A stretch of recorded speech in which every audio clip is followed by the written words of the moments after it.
لحقاش انا فاش كنت صغير كنت نيه بزاف. واحد النيه اللي ما تتصورهاش، اللي تقول لي راه شي حاجه نتيقه، اي حاجه كيف ما كانت نتيقه كيقولوا لك الاربعه. اش كيقولوا لها ولد ماما. ولد ولد ما ماما. ولكن انا راه ماشي ولد ماما، انا عمرك حاولتي انك تغلط كنحاول صوتك؟ ولكن ما كنعرفش نتصنع، فهمتي؟ بحال شي واحد باغي يختطفني، فهمتي؟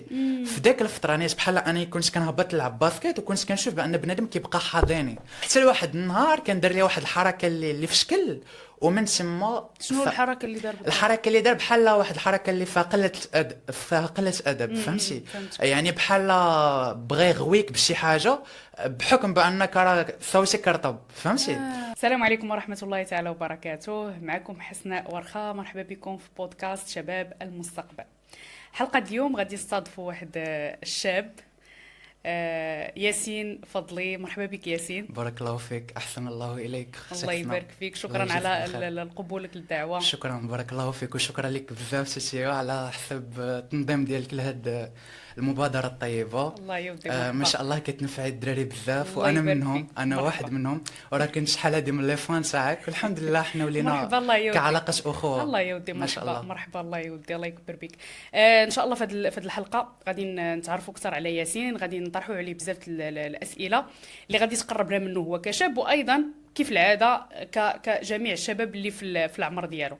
فقط بغيت نمشي لواحد القضيه قبل ما نبداو البودكاست كما العاده.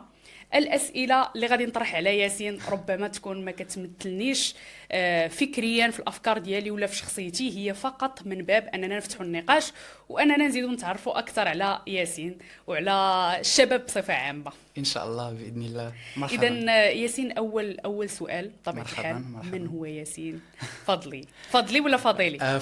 فضلي ياسين فضلي. هو اولا ياسين عبد ربه، هذه اولا. اعوذ بالله ما قلت انا دابا في البودكاست ضروري ما غاديش تبقى تقول انا ولكن غير مجازيا، ماشي بطبيعة زعما الحال، كتباهي ولا شي حاجه.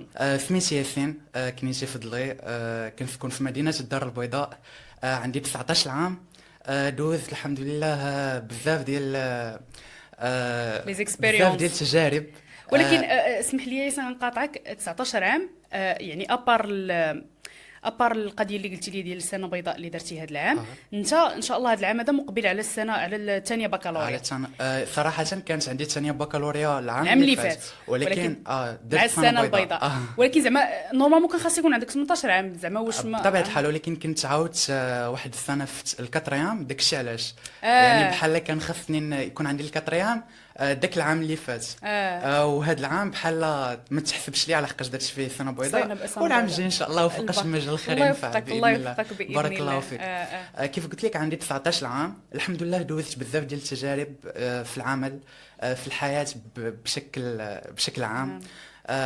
عرفنا بزاف ديال الحوايج، منهم الناس كيفاش دايرين، ومنهم الحياة كيفاش خاصك تكون فيها. بطبيعة الحال الحياة ما فيهاش غير دراسة، ولا ما فيهاش غير عمل، بطبيعة ولا ما فيهاش غير زعما راحة وبنادم يبقى غير في الدار. الحمد لله هادشي اللي كاين صراحة.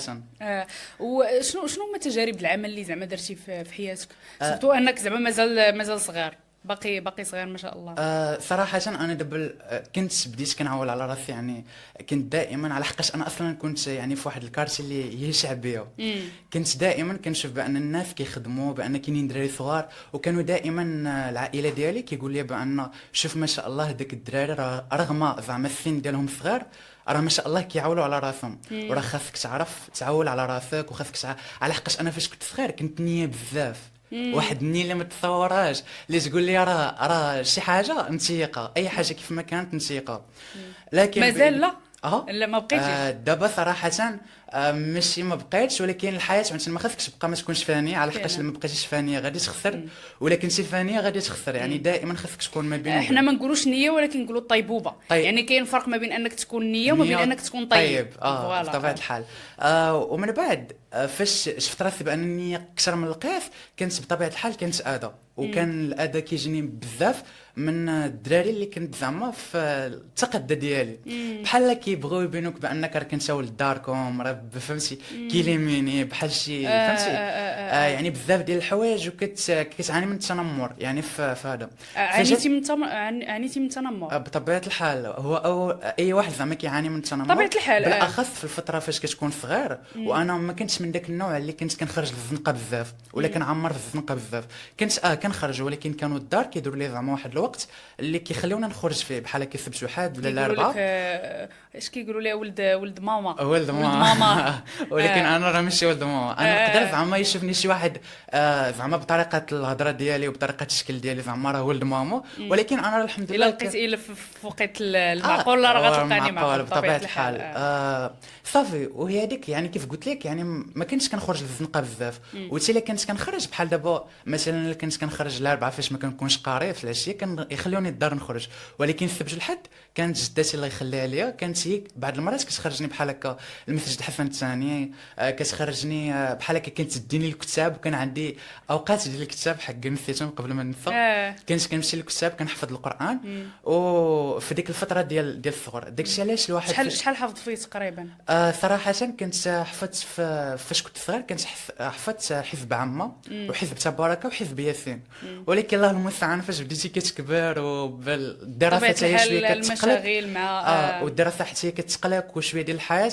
هي راه الله المستعان ما خصنيش نقول بحال هكا. هادشي راه ما خصوش يكون فعلا ولكن بحال كنقولوا هادشي اللي ولا لان كاينين بعض اصحاب المصلحه اللي هذا هو لوبجيكتيف ديالهم يعمروك باش تقدر انك تشتغل على الحوايج الروحانيه اللي هي الاولويه ديالك في هذه الحياه الا وهي العباده. ولكن هذا اختي حسنا زعما ما كيعنيش بان ما غاديش نحفظ القران. دايرين ان شاء الله واحد الحلم وباذن الله غادي يتحقق. باني ان شاء الله نختم القران، ما كيبقاش زعما فوقاش غادي تختم القران ولا فوقاش غادي تحفظوا، على حقاش الحمد لله راه الختام في القراءه راه الحمد لله راه دايرينها ماشي مره ماشي جوج.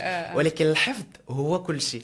والحفظ ما كيحدد زعما الفتره واش كبير ولا صغير. راه كاين ما شاء الله اللي حتى تيتزوج حتى تيدير 40 عام باش كيبدا يحفظ المهم القران. النيه، المهم ان عندك نيه ان واحد النهار والحمد لله راه كيجي ضروري داك الشيء. الا كان عندك واحد لوبجيكتيف في عينيك وديرو في بالك، كون اكيد بانك غادي توصل ليه بتوفيق من الله عز وجل. وبالاخص فاش كتكون ناوي باش دير واحد الحاجه اللي هي غير خير وما كتشوفش بان راه غادي تجيك من وراها واحد المصلحه ولا خير من بينك وبين الله صافي فقط. وباذن الله راه داك الشيء غادي توصل ليه باذن الله. ان شاء الله وان شاء الله هذا حلم وغادي نوصل ان شاء الله ونكون حامل لكتاب الله باذن الله. ان شاء الله باذن الله. نتمنى لك التوفيق. بارك الله فيك.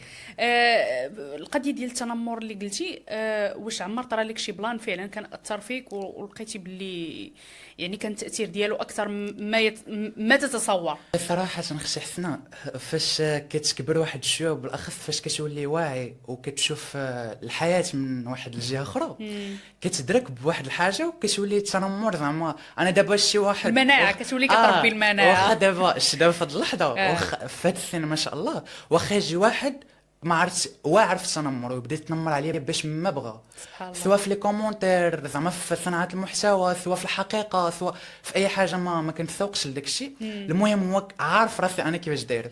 ولكن الله المستعان اكثر فتره اللي كتعاني منها زعما فريمون كتعاني منها واحد الفتره اللي كتكون اكتئاب، تدمر نفسي، كتكون بحال شويه كتعقد حياتك. هي في الفتره فاش كتكون صغير، على حقاش فاش كتكون صغير بحال كتكون يلاه كتربي واحد المناعه ما كتكونش عندك، يلاه كتبدا تتعرف على الناس كيفاش دايرين. في الاول فاش اصلا كتصدم بهذاك الوجه الخايب، انت اصلا باقي صغير نيه ما عارفش اصلا واش كاين هذا الوجه الخايب في الحياه. كتحسب لك كاع الناس راه زوينين، كيجي واحد كيقول لك هكا ولده هكا فنيده صافي كتحسب راه كاع داك الناس غادي يعطوك فنيده. كاين واحد لا يعطيك ديك فنيده فيها السم، كاين واحد اللي غادي يعطي لك كحب كصداقه، يعني كل واحد داك الشيء. علاش زعما داك الفتره كتكون يلاه كتبدا تعزز المناعه ديالك وكتبدا تقوى. فداك الفتره هي اللي كتكون حساسه بالاخص للطفل. علاش؟ على حقاش كيكون واحد الناس اللي خايبين وكيبداو يتنمروا عليك، وداك الساعه من تما كتبدا تتعلم. وكانت اكثر حاجه اللي صراحه كنت كنعاني منها في الصغر على حقاش دابا انا الاصل ديالنا شماليين يعني من الشمال. من الشمال. وكان صوتي شويه كيجي اللهجه ديال الشماليه فهمتي. وكانوا الدراري اللي كنت كنلعب معاهم شحال هادي على حقاش فاش كنت زعما كنخرج للزنقه كانوا الدراري كيعاونوني بان راه صوتي رقيق بزاف فهمتي. يعني بحال صوت الشماليين اصلا راه معروفين بهذه القضيه. بحال صوت بنت فهمتي. وانا كانت ديك الحاجه كتعقدني كنقول لا راه ما خصنيش يكون. عمرك حاولتي انك كنحاول صوتك؟ كنحاول ولكن ما كنعرفش نتصنع فهمتي. يعني هذاك ما بقاتش في طريقه الكلام ولكن بقات في طريقه التعرف. فاش غتعرف وتزيد تعرف على الواحد باش تعرفوا هو كيفاش داير. اما الكلام راه كيبقى مجرد كاين اللي كيدوي بلا انت لا انت راك ماشي مخير انك تحكم في صوتك ولا هذاك من عند الله سبحانه وتعالى. هادشي اللي كاين بطبيعه الحال. وكانت واحد الفتره اللي كنت دخلت فيها في واحد الفتره اللي صراحه خايبه بزاف. وكنت زعما عشت فيها غير انا وجداتي الله يخليها ليا وخالي. ما غنسميوهاش اكتئاب ياك؟ هي ماشي لدرجه اكتئاب لدرجه كنت تقريبا واحد الشهر تخيلي معايا كنبقى ناعس النهار كامل في واحد الداري في دارنا. وكان داك في الداري زعما كان واحد البيت وبيت زعما خاوي ديال الضياف كان زعما كنستقبلوا فيه الضياف. وكنت دائما كنكون وما كانش عندي داك الساعه التليفون. عرفتي فاش ما كيكونش عندك التليفون يعني ما كتلقاش باش تعمر وقتك. وحتى التلفازه ما كانش عندنا فيها يوتيوب باش زعما غادي لله الوقت. وما كانش عندي حتى الامكانيات باش زعما الدار يوفروا لي شي كتوبه باش نحفظ بهم ولا نلهي فيهم الوقت ولا شي العاب ولا شي حاجه والو. كانت عندي ديك الساعه باقي نعقل واحد 11 عام.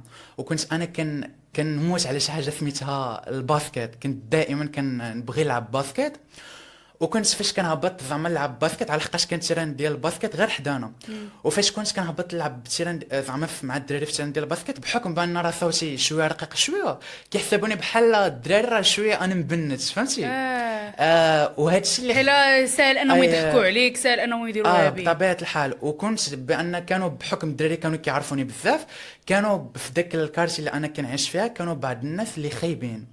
يعني كانت واحد الفتره زعما واحد الناس اللي كيبغيو الله يسر يديروا بك شي حاجه اللي خايبه وهذا. وكنت تعرضت لواحد الفتره ديال زعما بانها راه بحال كيفاش بحال شي واحد باغي يختطفني فهمتي. في ديك الفتره نيت بحال انا كنت كنهبط نلعب باسكيت وكنت كنشوف بان بنادم كيبقى حاضيني بالاخص واحد جوج رجال. كان واحد كيدير واحد كيلبس كلشي كحل ونضادر كحلين وكان كيخلعني ديما كيجي مع السات العشيه. وانا كان داك الوقت هو اللي كيلعبوا فيه الدراري الباسكيت وكنهبط. وكنت كنتخلع منه ولكن واخا كنتخلع كنبين بان راني كنلعب عادي وهذا وما كنتش كنتخلع. حتى لواحد النهار كندير لي واحد الحركه اللي في شكل ومن تما شنو الحركه اللي دار؟ الحركه اللي دار بحال واحد الحركه اللي فيها قله ادب فهمتي. يعني بحال بغى يغويك بشي حاجه بحكم بانك راه صوتك رطب فهمتي.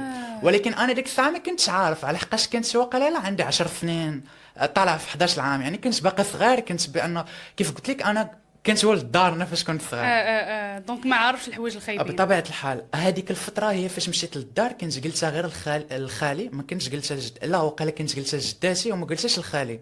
جداتي بحكم مرا كبيره مسكينه تخلعت عليا قالت لي صافي ما تبقاش تهبط تلعب وغادي تبقى في الدار حتى دوز واحد المده. وبما مشى داك السيد وهذا على حقاش هي بحكمها تخلعات الله يسر يمشي يخطفني ولا شي حاجه. اهم حاجه انك مشيتي عاوتي لجداتك. بطبيعه الخايبه هي ان بعض المرات كاين اللي كيطرى لهم شي حوايج وما كتكونش بعض المرات حيت حنايا فاش كنا صغار كنتي فاش كدير شي كما كنقولوا شي زبله برا كتخاف انك تمشي عند ماماك ولا عند باباك حيت كتعرفهم غيغوتوا عليك وغيقول لك لا ما تبقاش تخرج وهذا. فهاد الشيء كيخلي بعض المرات كيطراو لك شي حوايج خايبين وكتخليهم انت كتخاف انك تمشي تعاود لماماك ولا باباك علاش حيت يقدوا يشوفوك بواحد النظره ولا يقولوا لك لا ما تعاودش تخرج ولا كان ولكن انا سبحان الله العظيم كان جداتي صراحه والله العظيم عرفتي كنبغيها بزاف والله العظيم. الله يخليها. عرفتي علاش؟ على حقاش ما شاء الله كانت ربتني احسن تربيه. وانا كنت تربيت مع جداتي يعني ماشي مع والديهم. وما شاء الله ربتني واحد احسن تربيه بحال اختي وفي نفس الوقت ماما وفي نفس الوقت خويا. يعني كنت كنعيش معها اهم اللحظات وكانت ما شاء الله كتورينا الحياه كيفاش دايره بواحد الطريقه اللي سهله ولكن في نفس الوقت راه فيها عبره وفي نفس الوقت راه فيها نصيحه. داكشي علاش ما كنتش كنتردد باش نمشي نعاود لجدتي شي حاجه اللي خايبه ولا زوينه. يعني كيف ما كانت كنمشي يعني جدتي كنت كناخذها بحال واحد القدوه اللي هي بان راه هي اللي كتحميني وهي شي صور اللي حاميني. الله يخليها لك. داكشي علاش زعما ما ترددتش باش هادو. باش زعما باش نعاود ليها المشكل. صافي هي هذيك فاش جداتي خافت زعما من ولدها زعما اللي هو خالي، اللي زعما يمشي يتسرع ويدير في داك السيد شي حاجه اللي زعما غادي تا يتضارب خالك معاه. ساق الخبار. ولكن ماشي في داك اللحظه، يعني من بعد حتى دازت في داك حتى بان لي حتى زعما ولا خالي كيشوفني بانني ديما مقنت في داك الداري، وديما بحال مغول في الظلام، ما بقيتش كنشعل الضوء. وانت وهادشي كان بسبب ان هذاك السيد يعني بسبب كان اثر فيك بسببه والله العظيم. وتقريبا راه دامت واحد 15 يوم بقيت كنبكي وكنقول علاش انا كيوقع لي فحال هكا، وعلاش واش انا زعما واش انا انسان خايب، ولا واش انا هادشي دايرو بيدي ولا دايرو بالعين. راه هادشي ديال الله، والمجتمع ولا خايب ولا بحكم كيشوفك بانك راه ولد باقي يعني باقي صغير. بالاخص فاش كندوي لك على مرحله الطفوله، فاش كنشوف واحد الولد اللي باقي مسكين النيه، باقي ولد دارهم، باقي فخاج، باقي ما معلمش داكشي ديال زعما ولاد الزنقه اللي زعما كيكونوا حربيين. وهذا ماشي كنعني زعما ولاد الزنقه بانهم راه ماشي ولاد دارهم، فهمت المصطلح يعني ديال كيكونوا حربيين.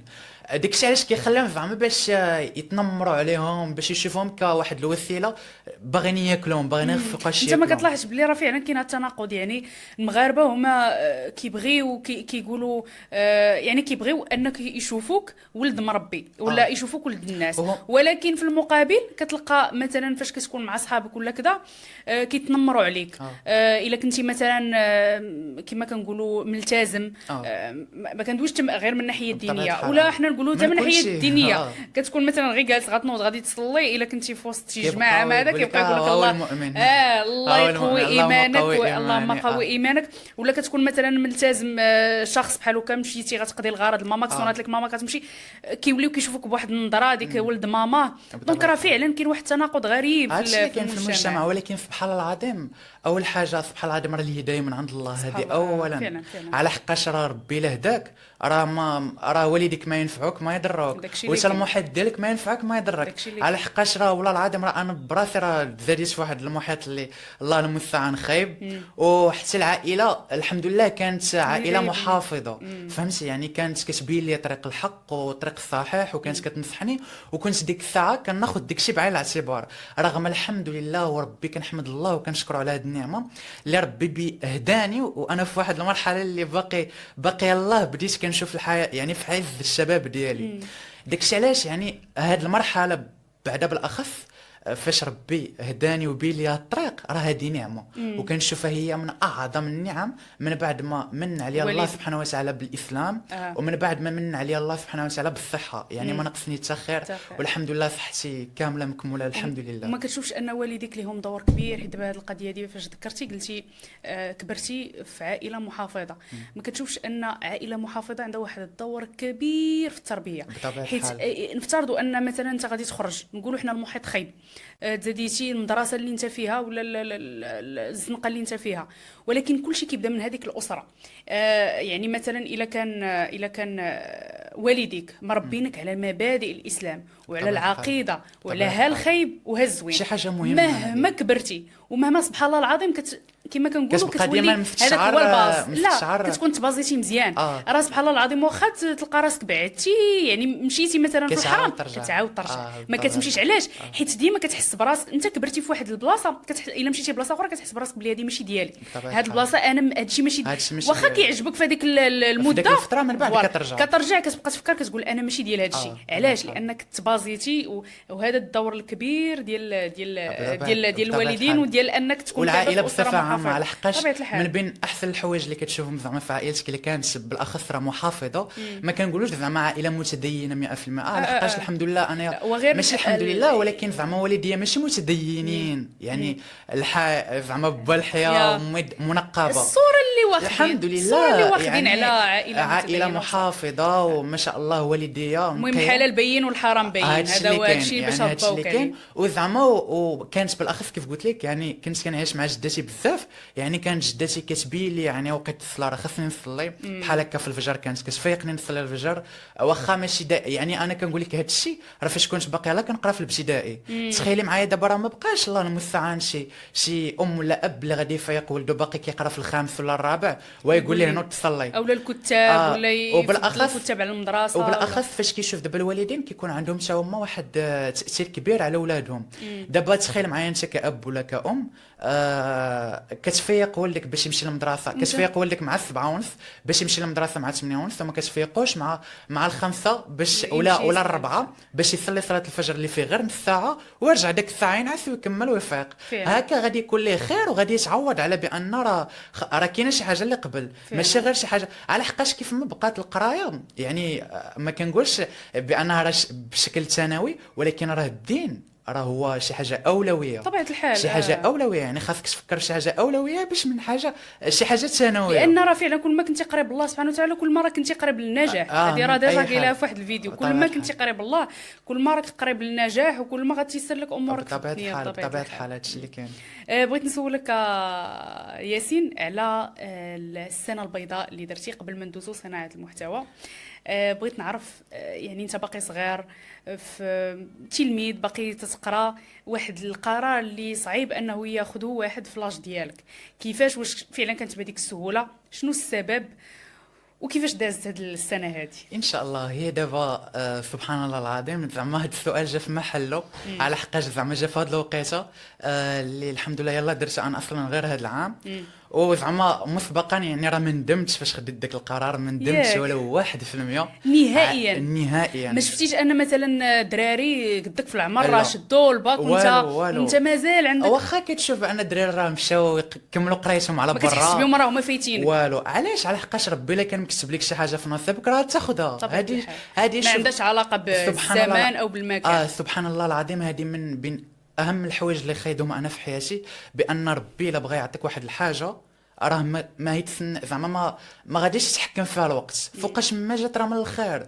على حقاش ربي الا جعل لك في داك السنه ولا في داك الشيء شي حاجه الا ولا غادي تعودي ان شاء الله بقوه، وغادي تعودي ان شاء الله بتجارب اللي زوينه وبتجارب اللي دابا انا نقولهم لك، وما غاديش يكونوا هذوك اللي داروا دابا اللي نجحوا في الباك يلا غادي يعاودوا يتعرفوا عليهم ويقدروا ما يتعرفوش عليهم هذا العام. يعني يقدروا ما يدوزوهمش يدوزوا هاد التجارب هذا العام، يقدروا يدوزوهم من بعد واحد 23 عام ولا 24 عام وهكا غادي يكونوا هما ضيعوا وقتهم. اما الباك راه تقدر تقرا فيه غير عام وتنجح. ولا حنا نقدروا نقولوا ان ماشي ضروري انك دير بحالهم، يعني ممكن انت كما كنقولوا تقلب الايه وفي الاخر رزقك غادي يوصلك. راه دابا انا كندوي يعني بسنه بيضاء انا راه ما كنشجع حتى واحد باش يديرها، على حقاش ماشي كلشي زعما مسؤول على راسو، وماشي كلشي كيعرف يختار القرار زعما صحيح على راسو. وهذه الحمد لله كما كنقولوا تقد تصدق وصافي. بطبيعه على شي واحد. اما بالنسبه لي انا الحمد لله يعني انا ديجا بحال فهمتي متمكنه وقاد الحمد لله مسؤوليتي 100%. الحمد لله وهذا فضل من الله. يعني ما خديت داك القرار الا بواحد العنايه وبواحد الدقه وبواحد البعد زمني وبواحد البعد ديال الله سبحانه وتعالى. يعني ربي كيفاش يدبر لي حياتي في هذه السنه. فنرجع لك السؤال الجواب اللي كنتي قلت لي على السؤال ديال السنه البيضاء. صراحه هاد العام من بعد ما كنتش على حقاش دابا انا كيف قلت لك اختي حسناء كنت بديت زعما العمل بديت كنخدم ما شاء الله بعت بزاف ديال الحوايج، درت بزاف ديال المشاريع غير داكشي ديال الهيت ديال الصغر. كتبغي تتانسبيرا من دراري صغار وتجرب شي حاجه صغيره فهمتي ان شاء الله. الحمد لله كنت ابتداء من 11 عام وقيله 12 عام كيف قلت لك في البدايه بديت كنحاول نخدم كنحاول ندير شي حاجه واخا زعما بواحد الحاجه قليله بواحد الثمن قليل، ولكن الحمد لله كتحس بواحد السعاده. فالحمد لله ابتداء منين طلعت للتاسعه وكنت عاودت العام كيف قلت لك كنت عاودت دابا لحقاش نبداو ندخلوا موضوع في موضوع ولا ما غادي زعما نقص هذاك العام على حقاش ماشي زعما عاودت بحكم باننا راه ما كنتش كنقرا مزيان ولكن بحكم كورونا وبحكم الله المستعان كانوا اساتذه زعما اللي في هي زعما استاذه ديال الماط واستاذه ديال الفيزيك ما كانوش كيجيو لينا في الدوره الثانيه وما كناش حنا اصلا كملنا البروغرام والاساتذه ما كانوش داروا معنا زعما هادشي اثر عليك غير انت ولا على القسم كامل؟ صراحه كيبان لي بان اثر عليا غير انا وبعض الدراري على حقاش الدراري الاخرين اخرين انا كنقول لك اختي حسنه فاش كنت صغير ما كانش عندي تليفون ما كانش عندنا الانترنت في الدار ما كانش عندي امكانيات باش ندير الثوال وبحكم تخيلي معايا زعما الاساتذه كيلوحوا الدراري الدروس وداك الشيء اللي راجعوا في التليفون انا ما كانش عندي يعني كيفاش بغيت نحفظ وكانت كورونا وكانوا الاساتذه فاش كنمشي للمدرسه ما كنلقاش الاساتذه في المدرسه يعني هذا الشيء بحال خلاني تالف فداك الشيء علاش عاودت العام وكنت سبحان الله العظيم عاودت بواحد الفصل اللي كانت قريب ننجح ولكن الحمد لله دابا انا شنو كنت داك العام كنت عمرت في الاختبار ديال التوجيه اداب وعلوم الانسانيه باش غادي نطلع زعما الفانكيام وانا سبحان الله العظيم كنت بحال راضي وما راضيش على ادب وعلوم انسانيه على حقاش كنشوف راسي بانني نقدر نعطي في سيونس اكثر من الاداب وكنت كنشوف بان راسي واحد الحلم اللي كان عندي من الصغر ديال الطبيب ولا بيلوت غادي نقدر نجيبه غير بسيونتيفيك ماشي بالاداب بطبيعه الحال كتبع شي حاجه اللي غادي تكون ان شاء الله الافاق عندها افاق من بعد بطبيعه الحال فداك الشيء علاش سبحان الله العظيم بحال ديك السنه اللي عاودتها من بعد نجحت بمونسيون تري بيان والحمد لله درت سيونتيفيك وطلعت للفانكيام وكملت الحمد لله مزيان وكنجيب نقاط مزيانه جبت في الفانكيام نقطه مزيانه وفاش طلعت الفيزيام هي فاش بدات الرحله يعني اواخر الفانكيام على حقاش زعما فاش ديت العطله ديال الفانكيام مشيت بغيت نقلب على خدمه يعني ما غاديش نبقى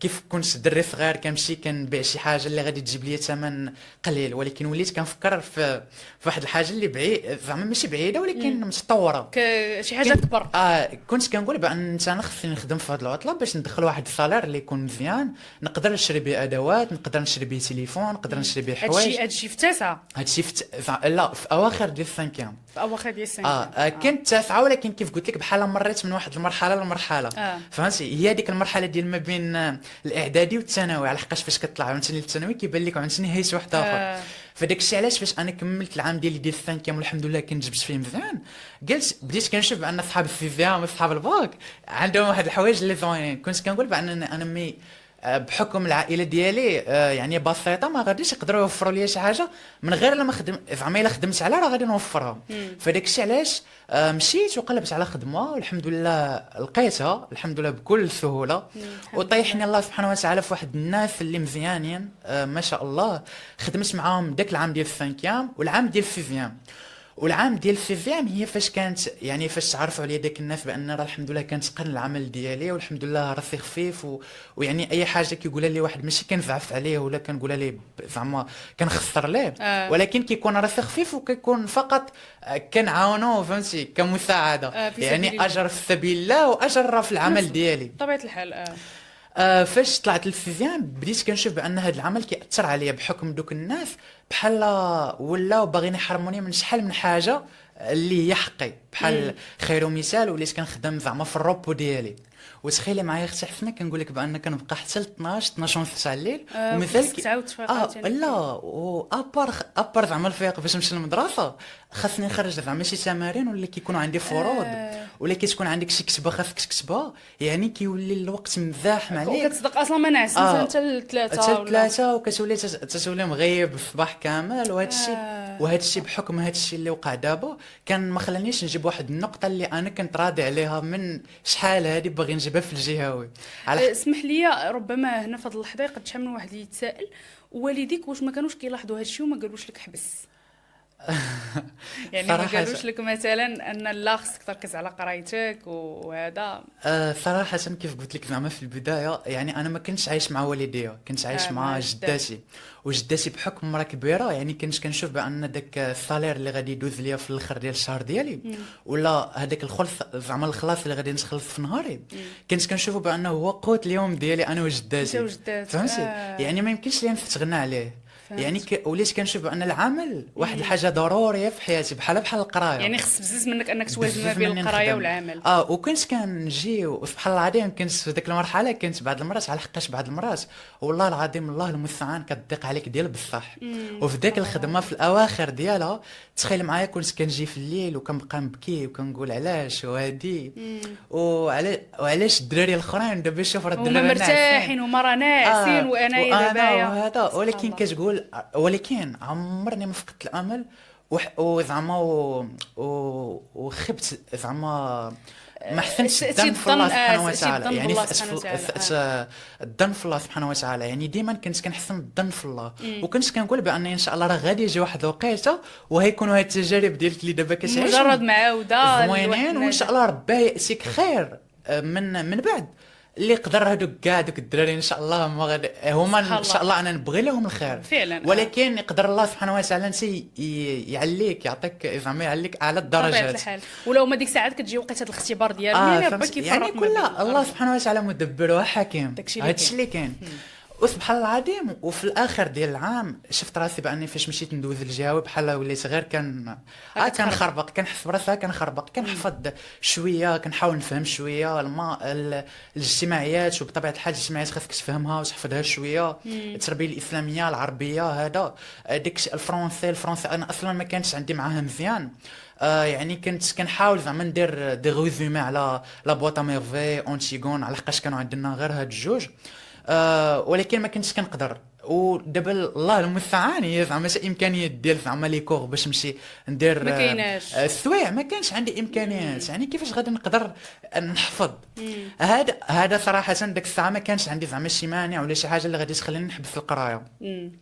من بعد الحمد لله فاش صافي مشيت دوزت الجهوي، كنت كنقول بان ان شاء الله راه غادي نقدر نجيب داك 14 15 باذن الله بحكم الحفاظه، على حقاش رغم ذلك راه حفظت التربيه الاسلاميه والاجتماعيات والعربيه، كان غير بقى شويه الفرنسي اللي ما كنتش فاهم اونتيغون بزاف، والفرنسيه اللي كانت طيحاتني. وكنت جبت واحد النقطه ونقدر نفتح عليها دابا ماشي مشكل، كتشجع زعما الاخوه والاخوات اللي كيتفرجوا فينا دابا. كنت جبت سبحان الله العظيم 9 واقيلا شي 72 وكنت جبت وراه راه جبت في العربيه والاجتماعيات والتربيه الاسلاميه جبت فيهم نقطه عاليه، يعني جبت فيهم فوق 12. ولكن الفرنسي تخيلي معايا لقيت تقريبا واقيلا شي 5 ولا ما عرفت حتى جبتها في الفرنسي، وكانت طيحتني البرودكسيون كريت على حقاش ما كنتش كاع موجد ليها، واصلا انا ما كانش عندي شي كيفاش كيقول لها زعما واحد المعرفه زعما في عقلي، يعني الترجمه ديال شي حاجه في عقلي باش نقدر نكتب برودكسيون كريت. فكنت جبت فيها 6 شويه وانا كنقول لا ما يمكنش، على حقاش 6 راه ما يمكنش نجيبها انا واخا البرودكسيون كريت نقدر نجيب فيها زيرو، ولكن داكشي اللي انايا راجعته شويه ديك الغوزيمي ديال اونتيغون راه ما يمكنش. درت اعاده تصحيح بطبيعه الحال، درت اعاده تصحيح في الفرنسي وفي الاجتماعيات وفي كل شيء، ولكن في الاخر قبلوا لي غير الفرنسي. الاجتماعيات وهذا قالوا لي زعما النقطه السليمه، ولكن الفرنسي عندهم يعني راه عندي الحق، راه خطأوا لي في النقطه ديال الفرنسي، وكنت واقيلا جبت شي 8 ولا يعني وقاله يعني وقاله شي 2 نقاط ولا وقاله 2 نقاط ونص، والحمد لله جبت في النقطه 10 فاصله وقاله شي 57 67 في حال هكا. المهم طلعت راه كان فرق كبير ما بين 9 وما بين 10. راه 10 راه غير 2 نقاط تقريبا في الفرنسي. شوف زادت لك نقطه كامله في المعدل كامل. راه عندك يعني فاش كتشوف على حقاش فاش كنجبد 9 راه عرفت راه واحد، ولكن والله العظيم فاش شفت النقطه ديالي تخيل معايا اون فوا حليت تليفوني وشفت 9 فاصله هذا، وعرفتي حسيت بواحد الاحساس اللي بحال تخلطوا المشاعر، وقلت بان داك الصهير وكاع داك الخدمه وكاع كاع داك التعب فاش كنت كنرجع من الخدمه وكنبقى سهران وهادي كلشي ضاع في الزيرو. راه ما يمكنش ولكن في الاخر وفي ذاك اللحظه قلت بان راه ربي غادي يعوضني خير ان شاء الله. ربي غادي والله تبارك الله عليك، لان واحد بلاصتك غالبا غتلقاه كيسيء الظن بالله وما فهمتي صافي غيفقد الامل في كل شيء. هذه نعمه من عند الله سبحانه وتعالى، وكنحمد على الله سبحانه وتعالى، وربي بغى يختبرك واش غادي تصبر. والله العظيم الحمد لله، ويا ربي ترزقنا الصبر ويا ربي تخفف عنا من الابتلاء، على حقاش راه الله المستعان راه ما نقدروش على الابتلاء. لا يكلف الله نفسا الا وسعها. والله العظيم هادشي اللي كاين اختي. الواحد كيف ما كيحمد الله في الوقيته اللي يعني اللي فرحان خصو يحمدو حتى في الوقيته اللي كتكون عصيبه وكتكون صعيبه شويه. بطبيعه الحال سبحان الله العظيم. والله العظيم في هذا المجلس دابا اللي كان هذا كنحس براسي بحال كان ندخل انرجي جديده. والله العظيم الحمد لله. لا مزيانه، حيت ربما يكون تذكر لك حتى انت المصاعب اللي دزتي منها بطبيعه الحال، وبهذا الابتلاء الابتلاءات دابا اللي انا كنعيش كتعيشهم. بطبيعه الحال راه هذا الشيء ما كيعنيش بان دابا راه كنعيش عيشه سعيده، راك مازال في مرحله راه البناء مازال بطبيعه بطبيعه الحال الحال. يعني مازال كنعيش في واحد المراحل. قلت لك وفي الاخر فاش شفت النقطه قلت بان راه ربي غادي يجعل لي خير في هذه النقطه من بعد. وسبحان الله العظيم وكنت ديك الساعه راه صافي راه الدنيا دارت بيا وكنقول كيف قلت لك المشاعر تبدلوا تخربقوا. وليت كنشوف شي حاجه اللي انا كنت كنديرها وحدين غير مشاو كانوا غير كيضربوا وكنشوفهم بانهم في المدرسه ما كيديروش شي ايفور زعما في القسم، ولا يعني واحد كيبان لك في المدرسه ما كيشاركش وغير عطا غير النقيل في الفروض وفي هذا، راه بطبيعه الحال فاش يمشي لدارهم ما غاديش يدير واحد الايفور. ولتي الا كان يديروا واحد الايفور اللي قليل شويه. وانا كنت كندير واحد المجهود كبير بزاف، وبطبيعه الحال كنت صراحه هذه اللي خايبه على اي واحد، كنت كندير فوق جهدي. يعني كنبقى واخا انا راه عيان وكنزيد ساعه ساعتين تقريبا كنوصل لخمسة سوايع ديال الحفاظه، هذا الشيء غير باش نجيب مزيان. فاش رجعت للدار صراحه انا بقيت كنبكي وبقيت كنقول ناري لا ما يمكنش، راه غادي نعاود العام في الباك، والباك انا باغي ندير ساينس فيزيك وباغي ان شاء الله نتبع على حقاش انا كنت باغي ننجح في الباك ماشي بنقطه غير 10 ولا 11. كنت بغيت تسحلك افا بغيت نجيب واحد 13 ولا 14 على الاقل باش على الاقل ندخل داكشي اللي انا كنت كنحلم به ملي كنت صغير. فاش في ديك النقطة رضيت في ديك الليلة رضيت بحكم الله وقلت بأن راه ربي قدر عليك هادشي. شنو غادي دير واخا تبكي؟ شنو غدير باش تبدل هاد النقطة؟ راه ما عندك ما دير، راه صافي راه ما عندك ما دير، ربي قدر عليك ديك النقطة شنو غدير؟ غترضى بها وتحاول تحسن حالك في العام الجاي. وهذا الشيء كامل رجع بسبب التعب والإرهاق ديال الخدمة وديال داكشي اللي كنت أنا كنمر به.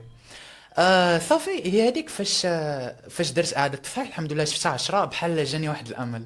قلت بان راه ان شاء الله الا طلعت للباك راه غادي نحاول نحبس الخدمه، صافي غادي نشوف المستقبل ديالي على حقاش بقى لي عام واحد.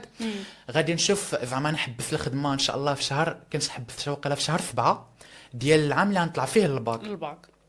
باش زعما يبقى لي داك الشهر 8 والبدايه ديال شهر 9 نرتاح فيهم وناخذ واحد طاقه جديده ونخوي راسي بان غادي نبدا ان شاء الله واحد المشوار زوين. فالله المستعان فاش بغيت نطلع للباك كان ضروري خصني نشري ادوات. هذه من بين اهم العوائق العوائق اللي كنت كنمر بهم. يا خصني نشري ادوات، خصني نشري حوايج، خصني نشري شحال من حاجه. وكان وحقا ما كانش عندي تليفون. ودابا المشكل ولا دابا هذا راه مشكل ولاو كيشكلوا حتى الاساتذه على التلاميذ ولاو كلشي كيصيفطوا لنا في التليفون. وما يمكنش انا جاي نقرا وانت غادي تشرح لي الدرس بالزربه في نص ساعه وتخرج تبقى تهضر مع استاذ في الساحه واحد ساعه ونص وتضيعني انا في الساعه ونص ديالي وتصيفط لي درس في الواتساب سير كتبو في الدار وغدا جي كاتبو. يعني والدرس راه عرفتي شحال فيه طويل، ما عاونوكش كاع طويل بزاف. يعني الاساتذه ما عاونونيش. انا في البدايه كنت دخلت وكنت كنقول بان راه الهاتف راه ماشي شي حاجه اللي غادي يشكل لي عائق في حياتي. راه نقدر نقرا بلا هاتف. وكانوا الدار كيقولوا لي بان انت ولدي، ولكن لقيتي راسك انك مضطر حيت الاساتذه كيصيفطوا بطبيعه لك. الحال وما كانش هاد عندي القضيه ديال الاساتذه يصيفطوا لك يبداو يبارطاجيو معاك في واتساب هذه يلاه بانت من مور كورونا ما كانش ابتداء من كورونا. بطبيعه الحال وقلت لك وكانوا الدار كيقول لي بان الله يهديك ولدي راه ما يمكنش تعلق حياتك كامله بالتليفون.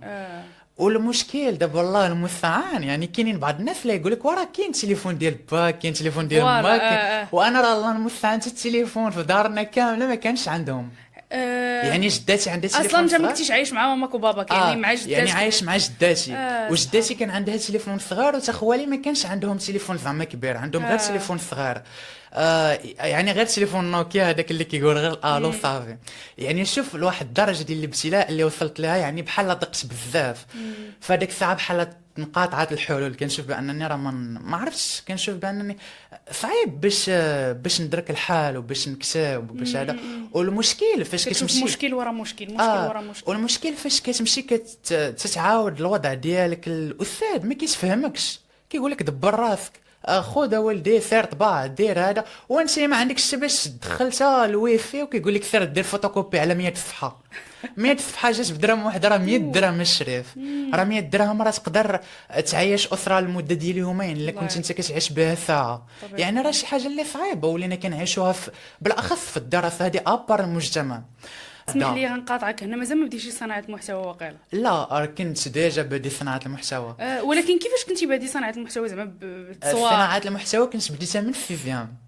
لا ولكن باش من واش هنا كان عندك تليفون؟ لا كان عندي تليفون، على حقاش بعض المرات فاش كتحتاج شي حاجه كنشوف بان هذاك التليفون هو اللي غادي يفكني من ديك الازمه. يعني كنمشي كنبيعو كنقضي به حاجتي وكنعاود. دونك انت في هذه اللحظه هذه في البدايه ديال الباك كنتي ديك الساعه بعتي؟ فهمتي، على حقاش دابا بعض المرات فاش كنكون كنقرا وما كيكونش مسعفني الظروف كنمشي كنبيع تليفوني بواحد 800 درهم 900 درهم، كنقضي بها واحد شهرين 3 شهور، ومن بعد ان شاء الله فاش كتجي عطله راه كنعاود عاونتني ناخذ تليفون.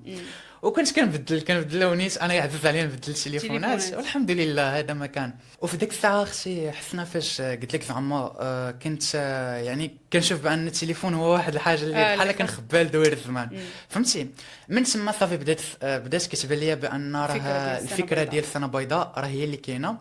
وفاش جيت والله العظيم انا دابا غادي نجبد لك حتى الايفينمون غادي، على حقاش الايفينمون داخل متعلق بالسنه البيضاء. بيضاء. انا اصلا غنسولك عليه دونك غير يعني متعلق بالسنه بيضاء. اول حاجه كنت باقي نعقل، فقت في الليل، ماشي فقت في الليل، كنت في العشاء مع وقت العشاء كنت مشيت صليت العشاء، وكنت بديت كيدور ليا هاد الفكره ديال سنه بيضاء الايفينمون هادي.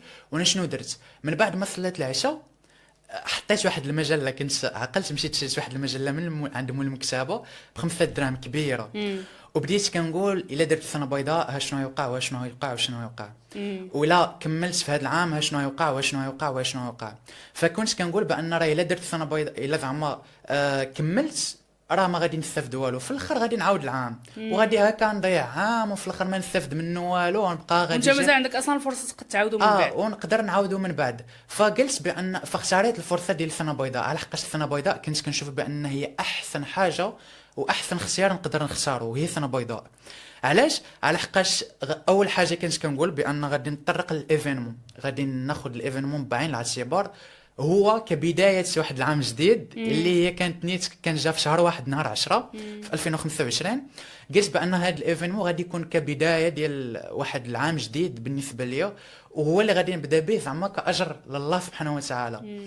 فعلا كان ديك الساعه كنعقل في شهر واحد، في شهر واحد يعني نهار في 10. البدايه انا صراحه كنت زعما بغيت نديرو قبل، ولكن كتاب سبحان الله العظيم باش نديرو على حقاش كنت بحال مشتت فهمتي. فصافي قلت بان نخدم عليه. ولكن يعني ما بين ليله وضحاها صافي فكرتي في انك كدير ايفينمون، وتبارك الله ايفينمون. يعني انا كنعجبني صراحه كيفاش نظمتي، ما كنتش كنتصور ان دري باقي صغير في هذاك العمر غيكون او موان تكون ليفينمون بهذيك الدرجه، وتشجعتي وانك جبتي شخصيه ما شاء الله كبيره بحال ياسين العمري، الاستاذ ياسين العمري حفظه الله، والاستاذ صهيب وعبد الودود ايضا، ومجموعه من الناس اللي كانوا راه ما شاء الله. راه والله العظيم اختي حسنا دابا غادي نرجعوا ثاني للتقرب من الله عز وجل. راه الدين راه ماشي غير زعما شي حاجه اللي ثانويه، راه شي حاجه اللي اولويه. وفاش كتثق في الله سبحانه وتعالى وكتحسن الظن في الله، واول حاجه كتبغي تبدا بها هي التوكل على الله وصلاه الاستخاره، راه كون اكيد بان انا سبحان الله العظيم كان عندي واحد يقين في الله سبحانه وتعالى وصل 100% بان داك الايفينمون راه نديرو في داك النهار وفي داك الشهر، وغادي يكونوا داك الضيوف هما اللي كانوا نيت. ولكن دابا كانت اصلا يعني كنتي انت ماديا كنتي اصلا مزير، كنتي ماديا مزير وغتنظم ايفينمون، ومشكله انه ايفينمون فابور يعني في سبيل الله يجي بنادم ويستافد. وكنت محدد لفئه الشباب هما اللي يحضروا في داك الايفينمون. وداك الشيء علاش سميتو الطريق نحو النجاح تحديات وامال الشباب، يعني بحال بغيت نعطي من داك العنوان الشباب باش بان راه خاصك ضروري تقسم حياتك، وكاينين تحديات يعني داك العنوان بحال جمعت فيه كل شيء، ولكن بطريقه غير مرئيه، غير مباشره. غير مباشره. وصافي ولله الحمد. صراحه هذاك الايفينمون ما عمرني شفت كميه التيسير من الله سبحانه وتعالى وكميه التوفيق من الله عز وجل ما بحال داك الايفينمون اللي درت. ولكن كيفاش جاوك الناس؟ يعني كيفاش كانوا ردة الفعل ديال الناس؟ جاوك دي ميساج زوينين؟ والله العظيم الا قلت لك اختي حسنه سبحان الله العظيم انا مطبق واحد الحاجه في حياتي اللي هي وصيه الرسول صلى الله عليه وسلم ديال اقضوا حوائجكم بالكتمان. ما عمرني ما كنتسرع زعما نقول شي حاجه وهي باقا ما واجداش، خاصني حتى نوجدها ونكملها ونفاري معاها وصافي تكون راه غدا غادي تكون ها باش ديك الساعه نشهرها ونقولها. داكشي اللي درت يعني في البدايه، راه ما كان حتى واحد عارفه، كانوا عارفينها غير الدار وقليل ديال الناس اللي عارفينها غير هادوك اللي غادي يقدروا يعاونوني وتا الحاضر ولا غادي يحضروا بطبيعه الحال. ها باش من بعد فاش الحمد لله تيسر الامر وبقات ديك الساعه انا كنت متابعك ديك الساعه، كنتي كل مره كتقول لهم راه جايه واحد الحاجه، كتقول غير جايه واحد الحاجه، شنو كاين وكيفاش راه جايه يعني بحال على حقاش انا والله العظيم يعني الناس اللي متابعيني ما كناخذهمش زعما غير واحد العدد ولا زعما غير، لا بالعكس ما كرهتش. انا اقسم بالله ديما كنقولها في الستوريات، ما كرهتش نتجمعوا شي نهار في بلاصه كبيره ونبقاو نهضروا مع بعضياتنا ونكونوا كخوت وهذا واخوه. علاش؟ على حقاش داك الشيء ماشي زعما كتفاخر، لا انا باغي نبين لك حياتي على حقاش زوينه. راه انا كيف ما تتعيش زعما حياه زوينه وحياه خايبه، راه انا كنعيش حياه زوينه حياه خايبه. يعني تقدر بعض المرات تشوفني راه كندير شي حاجه اللي زوينه، ولكن راه بعض المرات راه ما كنديرش شي حاجه اللي زوينه، فهمتي؟ يعني حنا كنبقاو عباد. وعلى ذكر صناعه المحتوى ياسين، ما عمرك زعما حسيتي دابا بعدا كيفاش نقدروا نصنفوا المحتوى ديالك؟ انت غالبا ما كيكونوا الفيديوهات كتهضر على بشكل ديني اكثر، واخا صراحه ما كنبغيش نصنف كما كنقولوا محتوى ديني او هذا، لان الدين معنا في اي حاجه. ولكن مثلا كيخرجوا فيديوهات، علاش اختاريتي بالضبط انك تدوي على تجيب احاديث، تهضر على قصص ديال الصحابه او ديال الانبياء؟ هذه سبحان الله العظيم اختي حسنه، واحد افتيف كنديرها دائما. دابا لحقاش انا كنشوف الله المستعان، ولاو هاد الجيل دابا والناس ديال دابا ما بقاوش مهتمين بالدين بزاف. وليتي كتشوف بانك تبوست واحد الريل راه نفسه نفس واحد اخر، غير داك الريل فيه الموسيقى وفيه شي حاجه اللي كتعيشها زوينه وشي حاجه ديال هاك كيدوز نهاري وهذا. وفاش كتقول شي واحد النصيحه ولا واحد الحديث ما كيتفاعلش معاه ولا كيشوفوا، ما كيديرش واحد ردة فعل بحال اللي كيديرها زعما في واحد الفيديو واحد اخر. ما كتشوفش انك زعما انت مسؤول؟ يعني مثلا انك خصك غير ربما تبدل في الطريقه كيفاش توصلها ليه، سورتو ان دابا ولات بحال بنادم تيبغي ديك المعلومه اللي تدوز دغيا، اللي كنحاول انا نعتمد في الفيديوهات ديالي، فهمتي؟ بطبيعه يعني مثلا ما كيكونش بهذاك الشكل الاكاديمي. راه غتلاحظ انا في الفيديوهات باش غنجي ما غنعطيش مثلا غير كي غنقول لك غنجي مثلا غنقول فوالا هي هاد المدرسه شنو كدير، ولا مثلا هذا الدرس هو ونشرحوه عادي. لا كنحاول ان واخا هو كيكون كنقدروا نقولوا واحد 50% ضحك ولا 50% معلومات ربما غير مفيده، ولكن موا كتخلي انه يوصل بزاف الناس وكدوز ليه واحد المعلومه في وسط. بطبيعه الحال انت عمرك فكرتي انك تشوف من هذه الناحيه؟ هو دابا صراحه انا اختي حسنه يعني الدين فاش كندوي على الدين يعني راه ما نقدروش زعما نجملوا في الفيديوهات، على حقاش شي حاجه اللي هي حق راه غادي تقولها نيشان. راه ما عندك ما تزين فيها زعما طريقه التصوير ولا زعما باش تقولها في شي بلاصه اللي زوينه ولا هذا، راه يعني الطريقه اون فوا غادي تشعل الكاميرا غادي تقول ديك المعلومه، حديث ولا شي حاجه ولا هذا، يعني ماشي بحال فلوغ ولا شي حاجه اللي غادي ديرو وتبدا تقول قال رسول الله صلى الله عليه وسلم وانت كتبين زعما الروتين ديالك اليومي. ما يمكنش. لا انايا مثلا قصدت ربما نقدو كاع باش نعطيو خير مثال، هو الاستاذ ياسين العمري اللي ما شاء الله خدا واحد المحبه بزاف من طرف الشباب.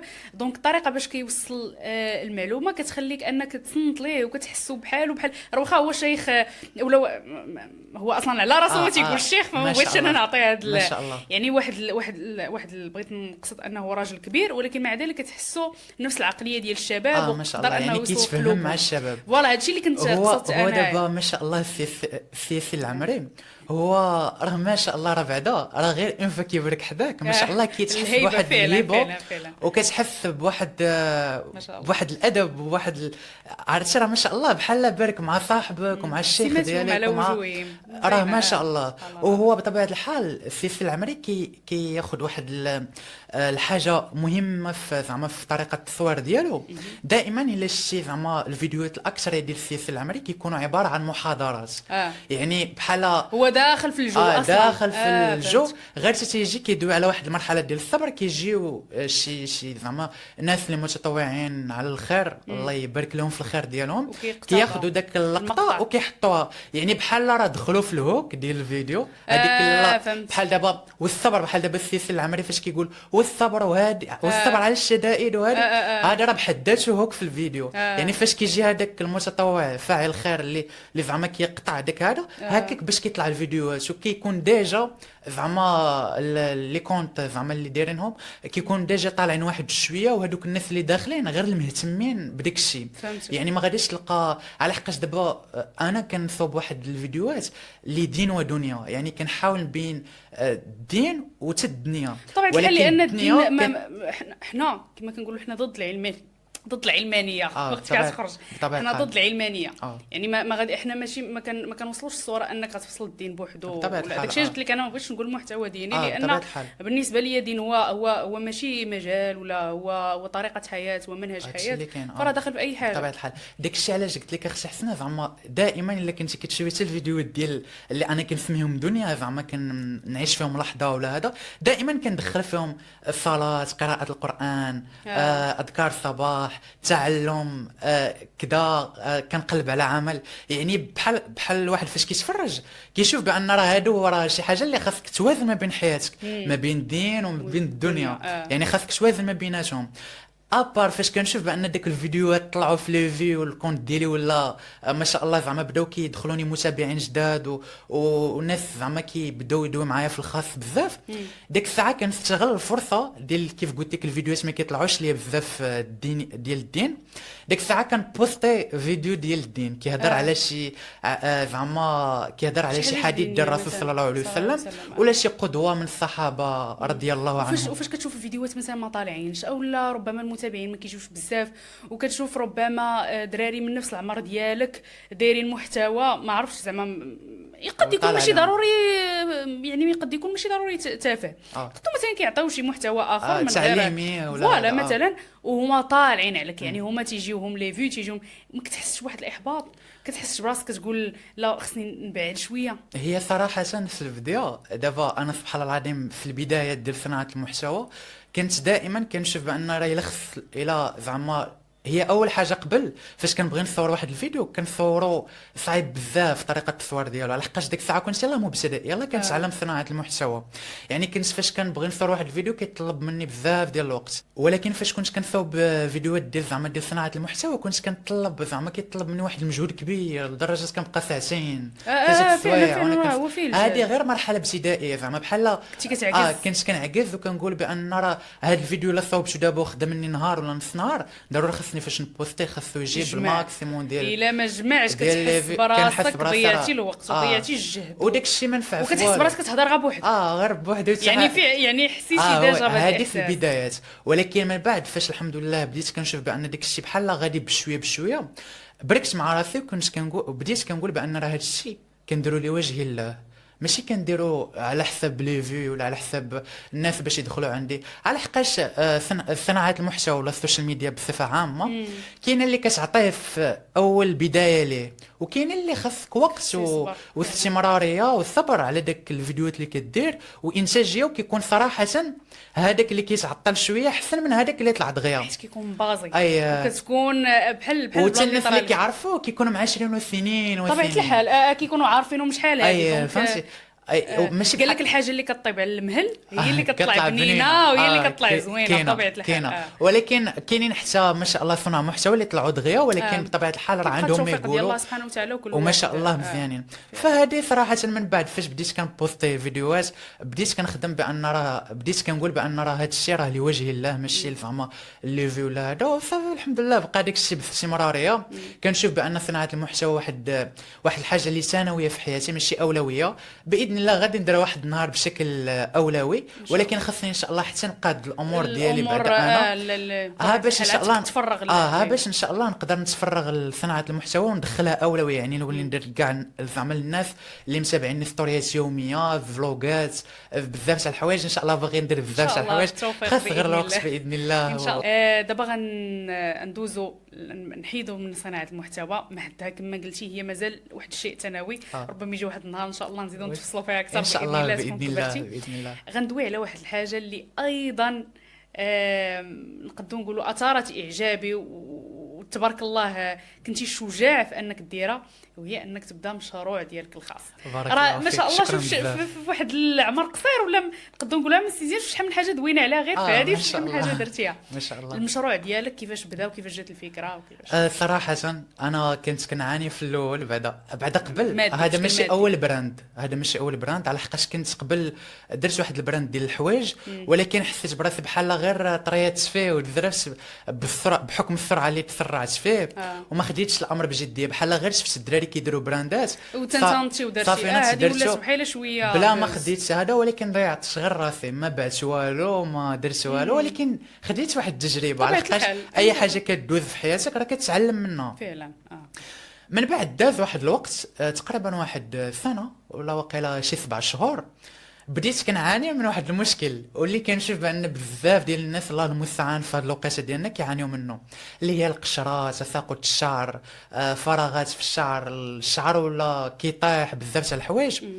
فكنت شفت واحد صانعة محتوى اللي ما شاء الله من بين الصانعات اللي ما شاء الله متألقات وعزيزين عليا، نقدر نرفع عليها الأخت أحلام جبران، الله يجزاها بالخير، كتقدم واحد المحتوى زوين بزاف.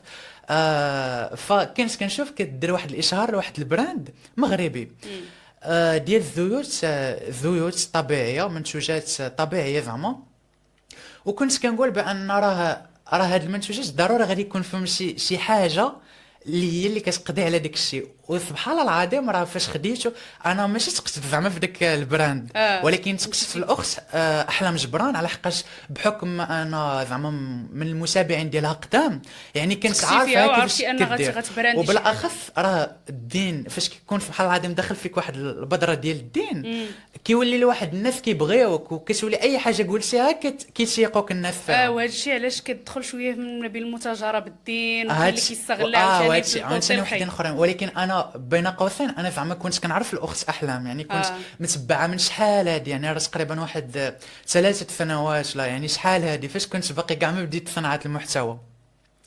فانا سيقت اختي احلام قلت بان داك الزيوت راه خصني نشريهم، والحمد لله كان واحد المفعول واخا ماشي في الاسبوع الاول والاسبوع الثاني، ولكن داومت عليه الحمد لله. شفت بان تساقط الشعر حبس. فانا شفت فاش جيت درت واحد الكويس ترونسبارون ديال الاتاي وانا نكب فيه داك الزيت، كبيتو لقيت فيه بحال عشوب وبحال زيت مخلط بطبيعه الحال، على حقاش فيه زيت صبار زيت بزاف ديال الحوايج مخلط. قلت بان راه داك هاد الشيء انا ناخذ بعين الاعتبار وناخذ الامر بجديه، وتا انا غادي نبحث في ناس زعما كيدويو في يوتيوب كيدويو على زعما المشاكل ديال الشعر، الاعشاب اللي يقدروا زعما يعالجوك، الزيوت اللي يقدروا الى زعما تميلونجاو ويقدروا يعطيوك واحد المفعول لشعرك. فقلت علاش ما نبداش واحد البراند اللي يكون بزيوت وبمنتج طبيعي ديالي انا، وكون ان شاء الله علاش ما يزيدش الشهر. فالحمد لله كيف قلت لك ديما سبحان الله العظيم فيما كنبغي ندير شي حاجه ولا كنبغي نفكر في شي حاجه كنقادها في شي ورقه اللي كتكون كبيره، هي مجله حائطيه ولا شي ورقات عندي، كنبقى نكتب المكونات، شنو سميت المنتوج اللي غادي نبداه. فكرت في رواق الفضل يعني زعما طريق الفضل من الله عز وجل، داكشي علاش سميت زعما البراند ديالي رواق الفضل. وفكرت بان راه ندير هذا، وخديت بشويه من الاي اي ومن ديبوغاتوار ومن بزاف تاع الحوايج. اعتمدتي على لابوغاتوار باش انك تقدر على لابوغاتوار وعلى بطبيعه الحال يعني انت متاكد انا فعلا داك الشيء ديالك هذاك الشيء راه الحمد لله من غير الا كان شي واحد اللي الله المستعان ما شعره راه ما يوافقوش. لا ولكن زعما انت اعتمدتي على شي حوايج طبيعيين يعني فعلا طبيعي 100%، يعني ماشي شي حاجه اللي غادي زعما غادي تكون غش ولا شي حاجه، فهمتك. من غير يقدر يديروا شي واحد وما يناسبوش، يعني ما غادي يعالج ما ولا يشوف شعره راه باقي كيطيح. ولكن هذيك راه ما يقدرش، انا كنقول لك بان راه هذاك المنتوج ماشي غادي يفيدك 100%، غادي ديرو غادي تلاحظ الفرق. كاين استثناء غير هو الاغلبيه، حنا ديما الاغلبيه باذن الله الاغلبيه. فالحمد لله خديت الامر بجديه. داكشي علاش كنقول لك زعما راه سبحان الله العظيم بعض المرات الناس اللي كنتعاشروا معاهم كينفعونا بزاف في حياتنا. فديك الساعه انا ما كانش عندي اصلا راس المال، كان على الاقل خصني واحد 1500 درهم ولا 2000 درهم باش نبدا مشروع اللي بواحد الحاجه قليله وبواحد الكونسيبت اللي قليله، وان شاء الله على الاقل غير نبدا، من بعد راه غادي نجمع داك راس المال وداك الناس اللي سلفونا نرد لهم السلف ديالهم من داك المنتوجات. فالحمد لله مشيت عند الشخص المناسب، ولكن قبل صليت صلاة الاستخارة، على حقاش من بين أخيب حوايج هي تتعلق بالناس. طبيعة الحال ما خاصكش تتعلق بالناس وتعلق بالله سبحانه وتعالى، لأن الله هي غير كي غير الله سبحانه وتعالى. إلا شافك كتمشي عند شي واحد كتطلبه وانت ما كتمشي، والله سبحانه وتعالى خلقك وكتب عليك رزقك وعارف الحاجة فين كاين الخير ديالك، ما مشيتيش عنده. فربي بحالك، أو كيف ما قال ابن القيم رحمة الله عليه: من تعلق قلبه بغير الله عذب به. عذب به، ربي كيعذبك بداك الشخص اللي تعلقتي به. وسبحان الله العظيم راه كنلاحظوها في حياتنا، راه هذه ما كاينش شي واحد بعض المرات كتشوف ان شي واحد راه هو اللي ما شاء الله راه ما يمكنش زعما يدير لك شي حاجه اللي خايبه، ولا ما يمكنش توقف عليه كتلقى تو عنده شي مشكل ديك الساعه ولا يقدر هو ما يبغيش يعاونك، ولا الله المستعان، كل واحد وكيفاش زعما كيشوفها. شكرا لك بزاف يا بارك ياسين، والله الا فيك، استمتع احسن الله اليك بالحلقه. اختي حسناء. شكرا لك بزاف، شكرا لك بزاف على بعد اول حاجه راه ما شاء الله راه كتفيدي بزاف ديال الله الشباب، يبارك فيك. وبشكل ما شاء الله يومي راه ما شاء الله زعما الكونت انستغرام ديالك راه بزاف تاع الحوايج ما كيكونوش عارفينها الشباب، وبداك الفيديوهات القصيره اللي كديري فيهم حماس وبزاف تاع الحوايج اللي زوينين، كتحاولي تعطي الشاب بزاف ديال الافكار في فيديو قليل وبواحد المعنى زوين. فسبحان الله العظيم ان شاء الله تكون المعلومه كتوصل ويكون الناس كيستافدوا. شكرا لك بزاف يا بارك ياسين، الله والله فيك، الا شكراً. استمتعت، شكراً ونتمنى جزيلاً. فعلا ان تكون الحلقه ملهمه لبزاف الشباب في العمر ديالك، بزاف صناع المحتوى في بإذن العمر الله ديالك. بإذن الله. بارك الله شكرا، فيهم. الى لقاء اخر باذن الله.